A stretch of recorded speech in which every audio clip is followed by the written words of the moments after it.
हरियाणा के युवाओं को लेकर सियासत तेज हो गई है। कांग्रेस महासचिव रणदीप सिंह सुरजेवाला ने पोस्टकार्ड जारी कर सरकार पर गंभीर आरोप लगाए हैं। उन्होंने रसिया यूक्रेन वार का हवाला देते हुए कहा कि हरियाणा के युवा विदेशों में खतरे में हैं और परिवारों की मदद की गुहार अनसुनी हो रही है। साथ ही उन्होंने बेरोजगारी, पलायन और बढ़ते अपराध को लेकर भाजपा सरकार पर निशाना साधा है। फिलहाल इस बयान पर सरकार की ओर से कोई प्रतिक्रिया सामने नहीं आई है, लेकिन इस मुद्दे पर राजनीति गर्मा गई है।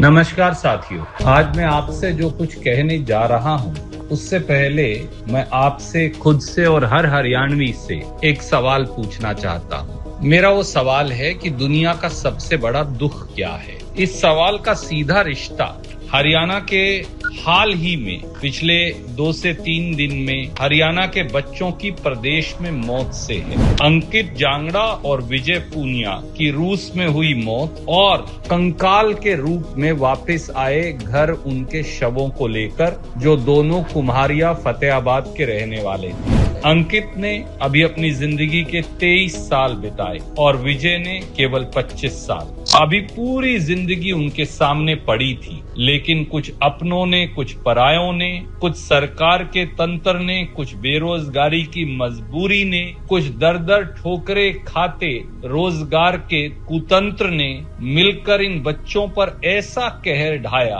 कि हिंदुस्तान से, हरियाणा से हंसते मुस्कुराते प्रदेश चले गए और वापस जब लौटे तो ताबूत में कंकाल की शक्ल में। क्या आप जानते हैं कंकाल का मतलब क्या होता है? वो मुझे आपको अलग से बताने की जरूरत नहीं। और उन दोनों बच्चों का कसूर क्या है, या हरियाणा के उन लाखों बच्चों का कसूर क्या है जो विदेश में दर दर की ठोकरें खा रहे हैं? किस गुनाह की सजा मिल रही है हमारे युवाओं को? सपने देखने की सजा, जिंदगी में कुछ कर बढ़ने की सजा, 4 पैसे कमाकर माँ बाप और परिवार की सेवा करने की चाह रखने की सजा, रोटी और रोजगार की इच्छा रखने की सजा? क्या कभी सरकार में बैठे हुक्मरान या नायब सैनी जी इस बात को सोचते भी होंगे? मैं कई बार ये सोचता हूँ, क्या बीजेपी के किसी नेता का, कार्यकर्ता का दिल कचोटता भी होगा खुद को? मैं कई बार ये सोचता हूँ। एक आम हिंदुस्तानी बच्चे की तरह ये अंकित और विजय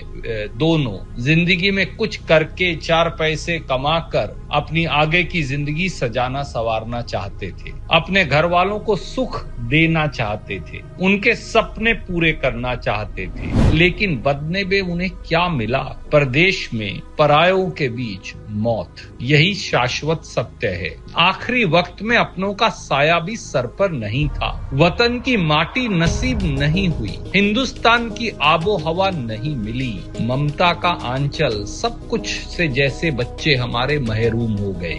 अंकित और विजय की दर्दनाक दास्तां की शुरुआत हरियाणा की निकम्मी और निर्दयी भाजपा सरकार के नकारापन से शुरू होती है और उसी पर खत्म भी होती है। पढ़ाई पूरी करने के बाद दोनों के सामने महंगाई डायन और बेरोजगारी का राक्षस सामने खड़ा था। दोनों ने अपनी माटी में, अपने राज्य में 4 पैसे कमाने की पूरी कोशिश की, लेकिन श्रीमान नायब सैनी की सरकार में उनकी कोई कोशिश कामयाब नहीं हुई। उन दोनों को हरियाणा के उन बेरोजगारों की कतार में लाकर खड़ा कर दिया जो हर तरह से योग्य और काबिल होने के बावजूद 2 पैसे की कमाई के लिए दर दर भटकने के लिए मजबूर हैं। लाचार होकर अंकित और विजय ने प्रदेश जाकर 4 पैसे कमाने का फैसला किया। प्रदेश का खर्च पूरा करने के लिए जमीन बिकी, गहने गिरवी रखे गए और बहुत कुछ किया गया, लेकिन आखिर में उनके घर वालों के हाथ में आया क्या? उनके कंकाल, अपने जिगर के टुकड़ों का कंकाल। जिंदगी में इससे बड़ा बोझ और दुख किसी पर हो नहीं सकता। स्टडी वीजा पर रूस जाने के बाद कुछ ही दिनों के बाद दोनों बच्चों का एक वीडियो सामने आया, जिसमें दोनों हमारे इन बच्चों ने बताया कि कैसे रोजगार और काम के बदले उन्हें धोखे से रूसी सेना में भर्ती किया गया और फिर उन्हें यूक्रेन युद्ध में भेज दिया गया। से रिक्वेस्ट करते हैं, पीएम से, सीएम से रिक्वेस्ट करते हैं, बीजेपी से रिक्वेस्ट करते हैं मैं निकलो, और रशिया एम्बेसी से हम रिक्वेस्ट करते हैं मैं किसी न किसी निकलो, पंजाब सरकार से रिक्वेस्ट करते हैं मैं निकलो। सारे भाई अपना अपना नाम बता दो सभी। भाई मेरा नाम सुमित शर्मा है, मैं जम्मू से हूँ भाई। मेरा नाम बूटा सिंह है, मैं मोगे जिले का हूँ, पंजाब का। मेरा नाम सचिन है, मैं जम्मू कश्मीर का। मेरा नाम विजय है, मैं फतेहाबाद डिस्ट्रिक्ट से हरियाणा से। हम सब लोग बीजेपी सरकार से एक ही रिक्वेस्ट करते हैं कि हमें यहाँ से निकलवाओ, हमें जहाँ पे फंसाया गया है, हमें झूठ बोल के लाया गया, धोखाधड़ी करी उसने हमारे साथ। हमने सभी रिक्वेस्टें कर रखी है, सभी मेल डाल रखी है। दोनों बच्चों ने डबल इंजन सरकार, हरियाणा और दिल्ली की भाजपा सरकार के नुमाइंदों से लेकर खुद को बचाने की, प्रदेश से सुरक्षित वापस लौटाने की खूब गुहार लगाई। खुद मैंने अपने स्तर पर दोनों बच्चों को बचाने की हर मुमकिन कोशिश की। संसद से लेकर विदेश मंत्रालय और विदेश मंत्री तक रूस यूक्रेन की युद्ध भूमि में फंसे बच्चों का मुद्दा उठाया। लेकिन जिस सरकार के जीवन का एकमात्र लक्ष्य है जात पात का जहर घोलकर केवल चुनाव जीतना और सत्ता सुख भोगना हो, उनकी सेहत और सोच पर हमारे नौजवानों की मौत से क्या फर्क पड़ता है। और ऐसा नहीं है कि अंकित जांगड़ा और विजय पूनिया का मामला इस तरह का इकलौता मामला है। इन दोनों की तरह हरियाणा के अभी और बहुत बच्चे प्रदेश में फंसे हैं। उनकी जान पर भी संकट का बादल मंडरा रहा है। लेकिन हरियाणा की भाजपा सरकार और मुख्यमंत्री नायब सैनी की संवेदनहीनता का अंदाजा आप इसी बात से लगा सकते हैं कि नायब सैनी साहब इस मुद्दे पर जुमलेबाजी तक करने के लिए सामने नहीं आ रहे। एक शब्द नहीं बोला उन्होंने। दोस्तों, दर्द की इस दास्तां के बीच में वापस लौटता हूं अपने सवाल पर, दुनिया में सबसे बड़ा दुख क्या है? मोदी जी और नायब सैनी जी के लिए निश्चित रूप से दुनिया का सबसे बड़ा दुख चुनाव हारना और सत्ता गंवाना है। उनके उद्योगपति मित्रों के लिए व्यापार में घाटा दुनिया का सबसे बड़ा दुख है। डबल इंजन सरकार के कर्णधारों और उनके कुछ नुमाइंदों के लिए शायद अलग अलग घोटालों के खुलासे दुनिया का दुख हो सकते हैं। लेकिन एक आम हरियाणवी के लिए, एक हिंदुस्तानी के लिए दुनिया का सबसे बड़ा दुख क्या है? मेरे इस सवाल का जवाब तलाशते वक्त उस नौजवान का चेहरा याद रखिएगा जिसे उसके आखिरी वक्त में अपनों का साया भी नसीब नहीं हो पाया। उस माँ की ममता का ख्याल रखिएगा जो अपने कलेजे के लाल को आखिरी वक्त में सीने से लगा तक नहीं पाई।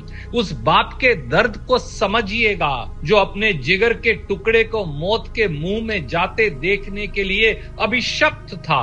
उन सैकड़ों माँ बाप के आंसुओं के समंदर का ख्याल कीजिए जिनके लाल अभी भी प्रदेश में मुश्किल और मौत के मुंह में फंसे हुए हैं। मुझे इस मुद्दे पर दिल्ली और हरियाणा की भाजपा की डबल इंजन सरकारों से कोई उम्मीद नहीं है साथियों, लेकिन आपसे उम्मीद है। आपसे उम्मीद है कि आप इस मुद्दे को अपने स्तर पर इतने जोर शोर से उठाएंगे कि चंडीगढ़ और दिल्ली की सत्ता की नींव हिल जाएगी। सत्ता के लोभ में डूबी गूंगी बहरी सरकार इस मुद्दे पर कार्रवाई करने के लिए मजबूर हो जाएगी और फिर कोई अंकित जांगड़ा या विजय पूनिया प्रदेश से कंकाल की शक्ल में हमारे पास वापस नहीं लौटेगा। इसलिए आइए हर बीजेपी के नेता से सवाल पूछिए, मुख्यमंत्री नायब सैनी से सवाल पूछिए, श्रीमान नरेंद्र मोदी से सवाल पूछिए, बीजेपी के विधायकों, मंत्रियों, सांसदों से सवाल पूछिए और आवाज इतनी बुलंद करिए कि हमारे बच्चे जो विदेश में हैं उनका भविष्य और घर वापसी कम से कम सुरक्षित हो जाए। यही हरियाणा की और देश की सबसे बड़ी सेवा होगी। जय हिंद, जय हरियाणा, नमस्कार, सबको राम राम।